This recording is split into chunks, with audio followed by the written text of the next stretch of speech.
ABC News contributor and retired four-star Army General Robert Abrams. General, thank you so much for your time. So we saw the attack by Hezbollah a few days ago and now an Israeli response. What do you think happens next? Well, I think what we're going to see Hezbollah is certainly going to respond. They've come out publicly and said they're going to. It'll be very measured.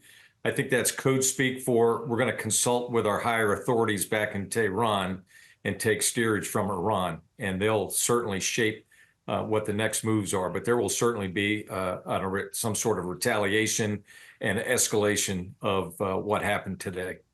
Give us some understanding as far as Israel's capacity and ability to support a war both against Hezbollah and Hamas at the same time.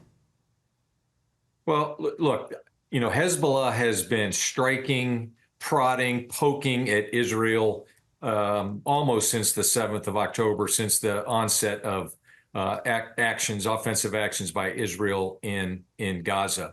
And I believe that was intended to provoke Israel into doing something major into southern Lebanon so as to distract them, right? Make them fight on two fronts simultaneously, which will bleed off combat power, et cetera. And Israel has rightfully chosen not to take the bait.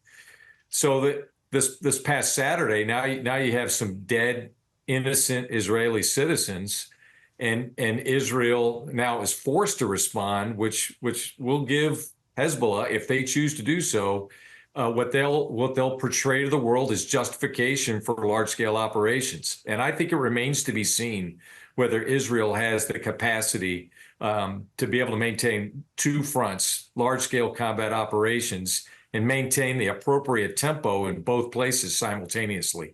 They've taken thousands of casualties since October, and it's going to be very difficult for them. How would a sustained Israeli conflict with Hezbollah impact us here in the U.S.? Well, there'll be no direct impact on the United States right away, anyway. But things, when people talk about escalation control, that's the ultimate oxymoron. There'll be people who think they can control the escalation, and it could very quickly escalate into a much broader conflict in many other countries, embolden more Iranian proxies, and then we'll find ourselves with a direct attack on U.S. forces in the region. That's when it now becomes a matter of national interest, vital national interest for the United States, and we'll get drawn into it if we're not careful. Do you see an off-ramp at the moment for the war in Gaza or these inflamed tensions between Hezbollah and Israel?